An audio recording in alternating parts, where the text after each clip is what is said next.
Chapter 13 of A Little Princess. One of the Populace. The winter was a wretched one.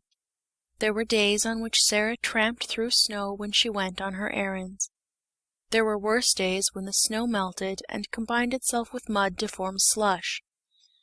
There were others when the fog was so thick that the lamps in the street were lighted all day, and London looked as it had looked the afternoon, several years ago, when the cab had driven through the thoroughfares with Sarah tucked up on its seat, leaning against her father's shoulder. On such days the windows of the house of the large family always looked delightfully cosy and alluring, and the study in which the Indian gentleman sat glowed with warmth and rich color. But the attic was dismal beyond words. There were no longer sunsets or sunrises to look at, and scarcely ever any stars, it seemed to Sarah. The clouds hung low over the skylight, and were either grey or mud-coloured, or dropping heavy rain. At 4 o'clock in the afternoon, even when there was no special fog, the daylight was at an end. If it was necessary to go to her attic for anything, Sarah was obliged to light a candle. The women in the kitchen were depressed, and that made them more ill-tempered than ever. Becky was driven like a little slave. "'Twarn't for you, miss," she said hoarsely to Sarah one night when she had crept into the attic. "'Twarn't for you and the Bastille and being the prisoner in the next cell, I should die. That there does seem real now, doesn't it?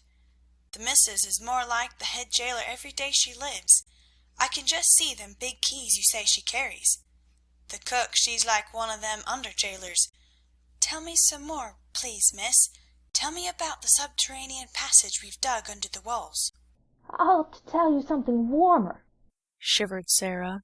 "Get your coverlet and wrap it round you, and I'll get mine, and we will huddle close together on the bed, and I'll tell you about the tropical forest where the Indian gentleman's monkey used to live. When I see him sitting on the table near the window and looking out into the street with that mournful expression, I always feel sure he is thinking about the tropical forest where he used to swing by his tail from coconut trees. I wonder who caught him, and if he left a family behind who had depended on him for coconuts." "That is warmer, miss," said Becky gratefully. "But some ways, even the Bastille is sort of heatin' when you gets to tellin' about it." "That is because it makes you think of something else," said Sarah, wrapping the coverlet round her until only her small dark face was to be seen looking out of it. "I've noticed this. What you have to do with your mind when your body is miserable is to make it think of something else." "Can you do it, miss?" faltered Becky, regarding her with admiring eyes. Sarah knitted her brows for a moment. "Sometimes I can and sometimes I can't," she said stoutly. "But when I can I'm all right. And what I believe is that we always could, if we practiced enough. I've been practicing a good deal lately, and it's beginning to be easier than it used to be. When things are horrible, just horrible, I think as hard as ever I can of being a princess.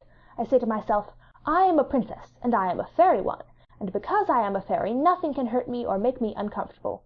You don't know how it makes you forget." With a laugh. She had many opportunities of making her mind think of something else, and many opportunities of proving to herself whether or not she was a princess. But one of the strongest tests she was ever put to came on a certain dreadful day which, she often thought afterward, would never quite fade out of her memory even in the years to come. For several days it had rained continuously. The streets were chilly and sloppy and full of dreary, cold mist. There was mud everywhere, sticky London mud, and over everything the pall of drizzle and fog. Of course there were several long and tiresome errands to be done. There always were on days like this, and Sarah was sent out again and again, until her shabby clothes were damp through. The absurd old feathers on her forlorn hat were more draggled and absurd than ever, and her downtrodden shoes were so wet that they could not hold any more water. Added to this, she had been deprived of her dinner, because Miss Minchin had chosen to punish her. She was so cold and hungry and tired, that her face began to have a pinched look, and now and then some kind-hearted person passing her in the street glanced at her with sudden sympathy, but she did not know that. She hurried on, trying to make her mind think of something else. It was really very necessary. Her way of doing it was to pretend and suppose, with all the strength that was left in her. But really this time it was harder than she had ever found it, and once or twice she thought it almost made her more cold and hungry instead of less so.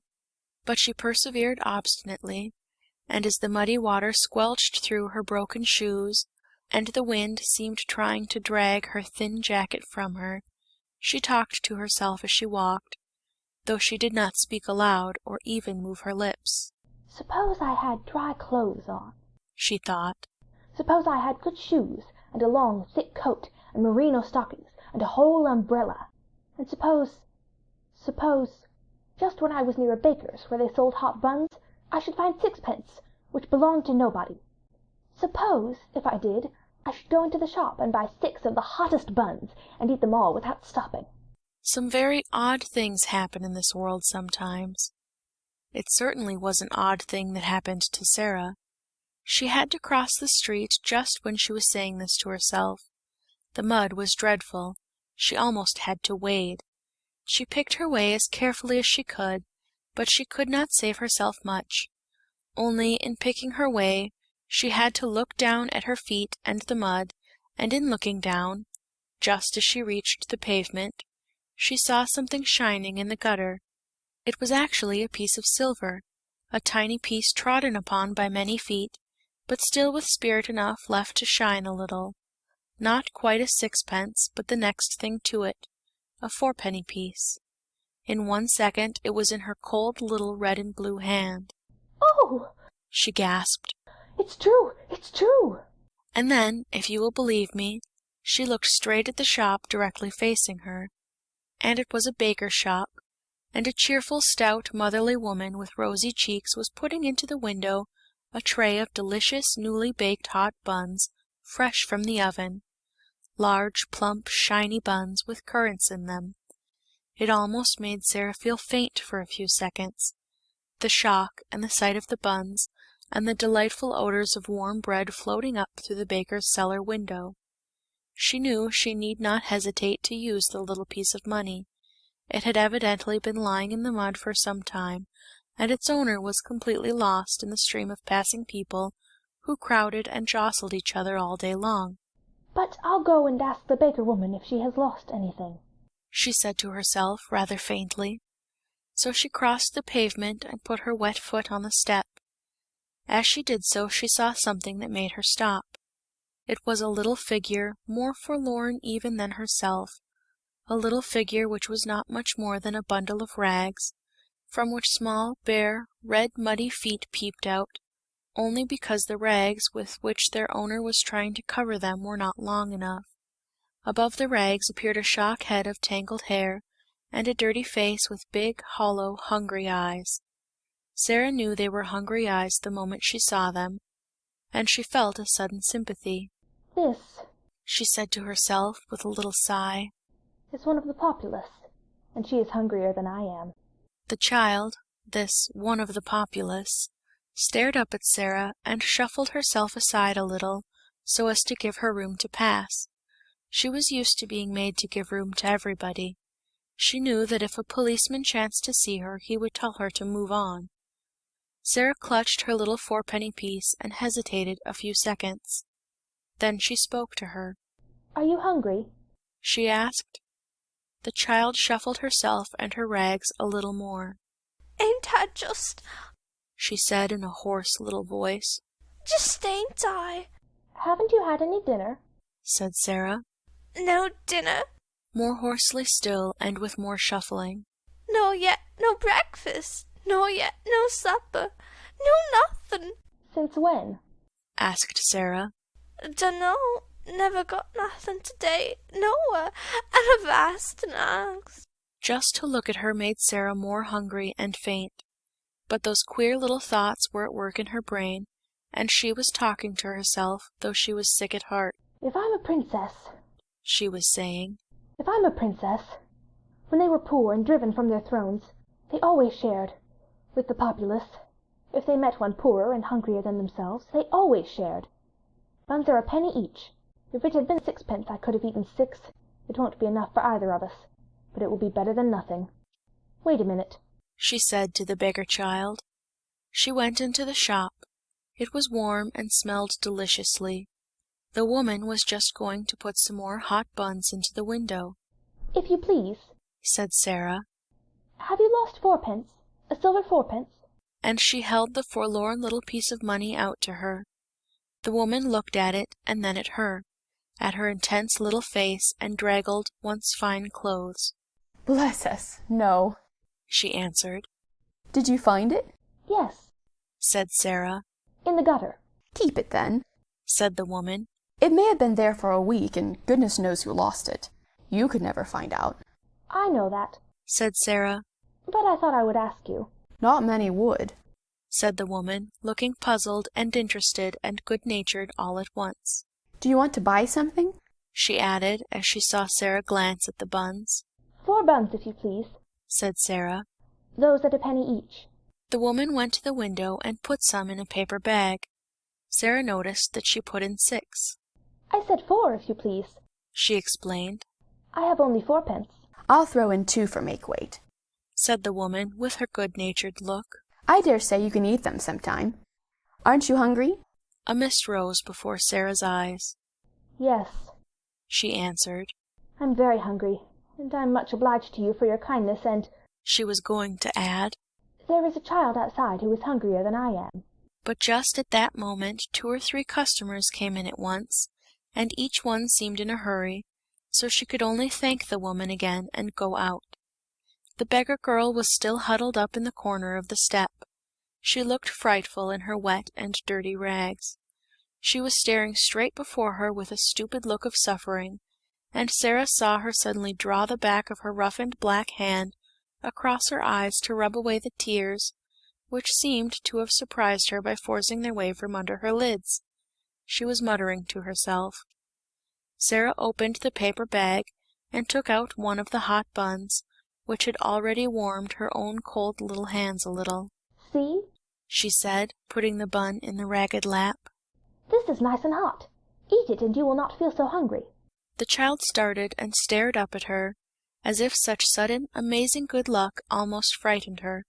Then she snatched up the bun and began to cram it into her mouth with great wolfish bites. Oh my! Oh my! Sarah heard her say hoarsely, in wild delight. Oh my! Sarah took out 3 more buns and put them down. The sound in the hoarse, ravenous voice was awful. She is hungrier than I am. She said to herself. She's starving. But her hand trembled when she put down the 4th bun. I'm not starving. She said, and she put down the 5th. The little ravening London savage was still snatching and devouring when she turned away.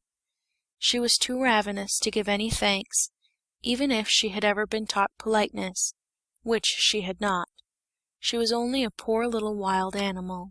Goodbye, Said Sarah. When she reached the other side of the street she looked back. The child had a bun in each hand and had stopped in the middle of a bite to watch her. Sarah gave her a little nod, and the child, after another stare, a curious, lingering stare, jerked her shaggy head in response, and until Sarah was out of sight she did not take another bite or even finish the one she had begun.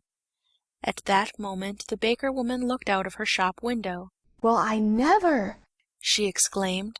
If that young'un hasn't given her buns to a beggar child, it wasn't because she didn't want them either. Well, she looked hungry enough. I'd give something to know what she did it for. She stood behind her window for a few moments and pondered. Then her curiosity got the better of her. She went to the door and spoke to the beggar child. Who gave you those buns? She asked her. The child nodded her head towards Sarah's vanishing figure. What did she say? Inquired the woman. Asked me if I was hungry. Replied the hoarse voice. What did you say? I said I was just. And then she came in and got the buns and gave them to you, didn't she? The child nodded. How many? 5. The woman thought it over. Left just one for herself. She said in a low voice. And she could have eaten the whole 6. I saw it in her eyes. She looked after the little draggled faraway figure and felt more disturbed in her usually comfortable mind than she had felt for many a day. I wish she hadn't gone so quick, she said. I'm blessed if she shouldn't have had a dozen. Then she turned to the child. Are you hungry yet? she said. I'm always hungry, Was the answer. but 'tain't as bad as it was. Come in here, said the woman, and she held open the shop door. The child got up and shuffled in. To be invited into a warm place full of bread seemed an incredible thing. She did not know what was going to happen. She did not care even. Get yourself warm. said the woman, pointing to a fire in the tiny back room. And look here, when you are hard up for a bit of bread, you can come in here and ask for it. I'm blessed if I won't give it to you for that young one's sake. Sarah found some comfort in her remaining bun. At all events, it was very hot, and it was better than nothing. As she walked along, she broke off small pieces and ate them slowly to make them last longer. Suppose it was a magic bun, she said. and a bite was as much as a whole dinner. I should be overeating myself if I went on like this. It was dark when she reached the square where the select seminary was situated. The lights in the houses were all lighted. The blinds were not yet drawn in the windows of the room where she nearly always caught glimpses of members of the large family. Frequently at this hour she could see the gentleman she called Mr. Montmorency, sitting in a big chair, with a small swarm around him, talking, laughing, perching on the arms of his seat or on his knees or leaning against them. This evening the swarm was about him, but he was not seated. On the contrary, there was a good deal of excitement going on. It was evident that a journey was to be taken, and it was Mr. Montmorency who was to take it. A brougham stood before the door, and a big portmanteau had been strapped upon it. The children were dancing about, chattering and hanging on to their father. The pretty rosy mother was standing near him, talking as if she was asking final questions. Sarah paused a moment to see the little ones lifted up and kissed, and the bigger ones bent over and kissed also. I wonder if he will stay away long, she thought. The portmanteau is rather big. Oh dear, how they will miss him. I shall miss him myself, even though he doesn't know I am alive.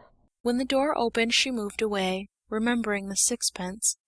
But she saw the traveller come out and stand against the background of the warmly lighted hall, the older children still hovering about him.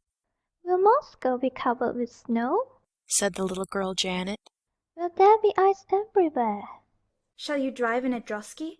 cried another. Shall you see the Tsar? I will write and tell you all about it, he answered, laughing. and I will send you pictures of moujiks and things. Run into the house. It is a hideous damp night. I would rather stay with you than go to Moscow. Good night, duckies. God bless you. And he ran down the steps and jumped into the brougham. If you find the little girl, give her our love, shouted Guy Clarence, jumping up and down on the doormat. Then they went in and shut the door. Did you see? said Janet to Nora as they went back to the room. The little girl who is not a beggar was passing. She looked all cold and wet, and I saw her turn her head over her shoulder and look at us. Mamma says her clothes always look as if they had been given her by someone who was quite rich, someone who only let her have them because they were too shabby to wear.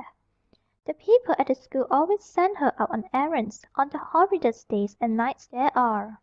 Sarah crossed the square to Miss Minchin's area steps, feeling faint and shaky. I wonder who the little girl is, she thought. the little girl he is going to look for. And she went down the area steps, lugging her basket and finding it very heavy indeed, as the father of the large family drove quickly on his way to the station, to take the train which was to carry him to Moscow, where he was to make his best efforts to search for the little lost daughter of Captain Crewe. End of chapter 13.